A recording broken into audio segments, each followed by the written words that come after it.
Isn't the man the head of the woman?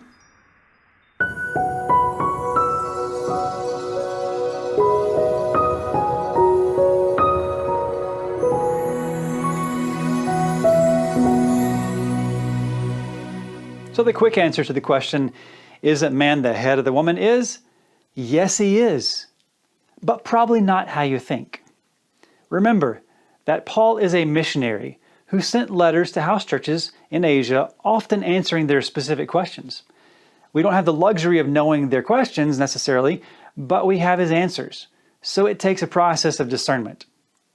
As we read the New Testament, it's important to realize that there are two types of truth represented. Don't be afraid. There's universal truth and there's culture-specific truth. Now, universal truth is true no matter where it's found, all cultures and all times. It's like the virgin birth or the cross of Jesus or the resurrection of Jesus. Culture-specific truth is true in a specific context.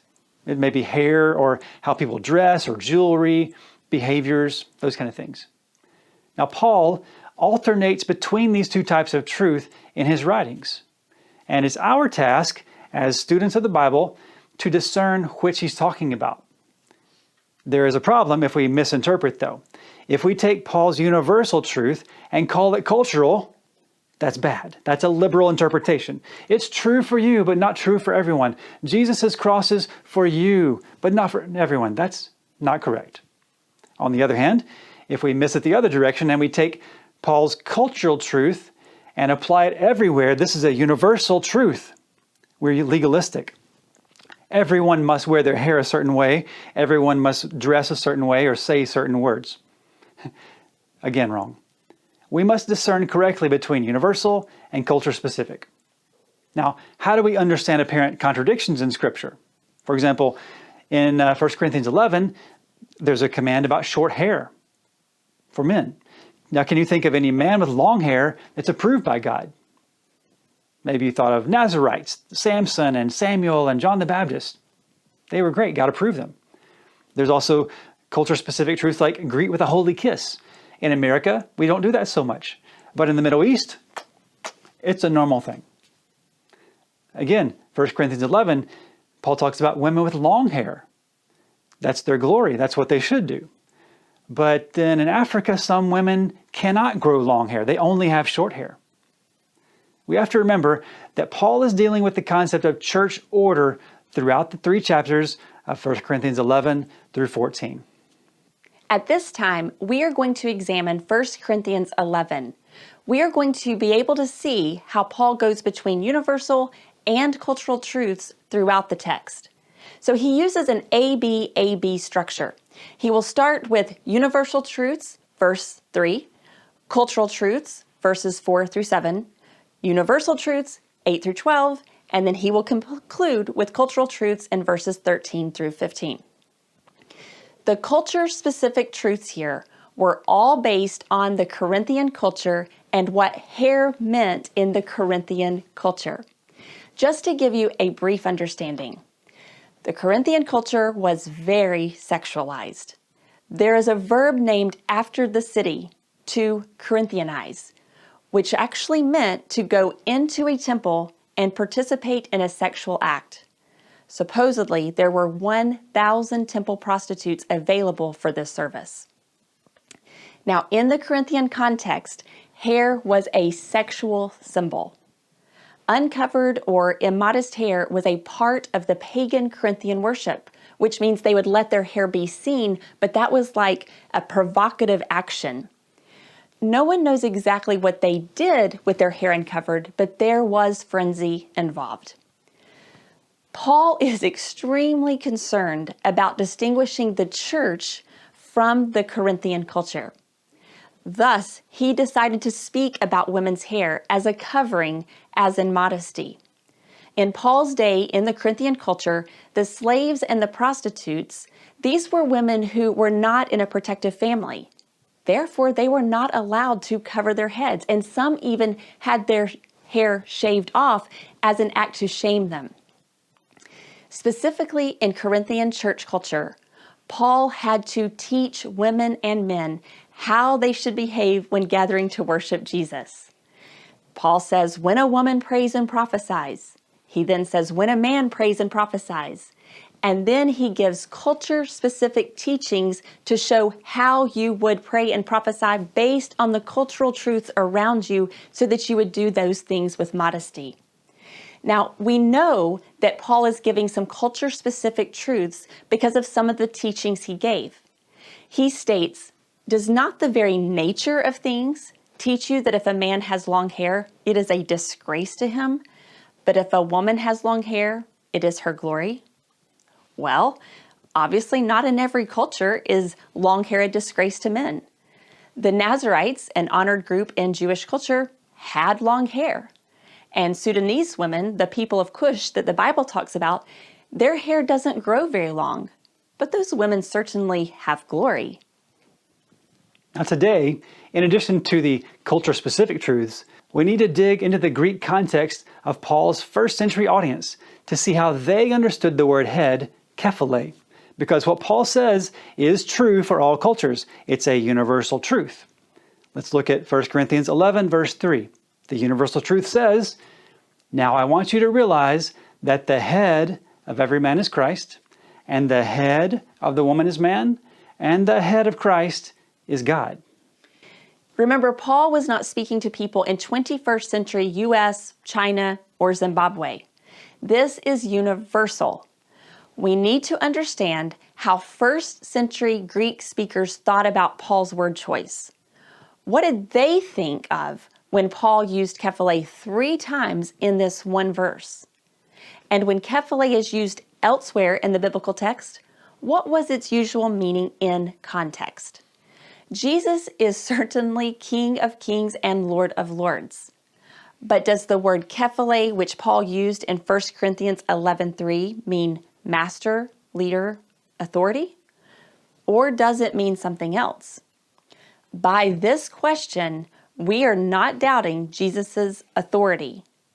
But was Paul speaking of authority here? Let's examine the word kephale. Now, the most common use of kephale was a literal physical head. For example, Jesus wore a crown of thorns on his kephale. We get the word cap in English from your kephale. Let's see what the text teaches. If we replace the word head, kephale, with physical head, here we go. I want you to realize that the physical head of every man is Christ, and the physical head of the woman is man, and the physical head of Christ is God. No. We don't see Jesus' physical head on every man. Everybody looks different. Number 2, a woman looks like a woman and not like a man. That's not correct. And Jesus' physical head is God? No. God is spirit. See John 4. Obviously, there's some problems here with the physical definition of kephale, so kephale must also have a figurative meaning. Now let's see what the text teaches if we take the option that kephale means boss, superior rank, or authority, since head can mean that in our modern culture. Let's substitute the word head with authority. 1 Corinthians 11:3 then reads, now I want you to realize that the authority of every man is Christ, the authority of the woman is man, and the authority of Christ is God. Now stop and think. Does each of those phrases make sense? Is it accurate according to other portions of Scripture? Is this universally true? Let's look at the first part. Does Jesus currently rule every man? No. Many are separated from God due to unrepentant sin. In fact, if Jesus is currently the authority of every man, then in effect the statement declares Jesus causes evil in the world. When a man traffics a young girl or commits domestic abuse, Jesus is causing that person's action. He's leading them. He's their authority. Absolutely not. That's a shame. What about the second part? Is every man the authority of every woman? Well, at what age? Is this just in marriage? But this passage is about marriage or about church order? These 3 chapters are about church order, not the home. And why did this phrase move to singular man and singular woman? Which man is it? Which woman? So there are a lot of confusing parts if kephale means authority in this verse. Finally, the third part. Is God the authority of Christ? Now be very careful here with this part, because is God the authority of Christ as an eternal hierarchy, ranking authority within the Trinity? Ranking the Trinity with an eternal authority structure was ruled as a heresy in the 4th century. Now this heresy is returning through certain teachings from the West and some parts of Asia, but be careful, the persons of the Trinity are co-equal in power, co-equal in authority, and co-equal in will. They are not ranked in an eternal hierarchy. It's not a one-direction chain of command. So authority as a figurative definition of kephale poses some obvious difficulties. So let's try another figurative meaning that is also found in the dictionaries of ancient Greek. So let's substitute beginning point, origin, where something comes from, or source for head, kephale. For simplicity, let's just say source. Now the verse reads, "Now I want you to realize that the source of every man is Christ, and the source of the woman is man, and the source of Christ is God." So let's ask some questions. Is the source of every man Christ? Yes, Jesus is the creator. Colossians 1:16 states, "For in him all things were created, all things have been created through him and for him." Is a man the source of the woman? Both are singular here. Well, at creation, the source of the woman was man. She literally came from the side of the man. Is God the source of Christ? Did Jesus come from God? Yes, John 3:16 says that for God so loved the world that he gave his only son. John 6 says, bread of life that came down from heaven. Does source flow logically? Yes, it does. So the way grammar works in this verse also shows a logical thought pattern. There's a chronology of source. Christ is the source of man. That's creation. Then man is the source of woman. That's Adam to Eve.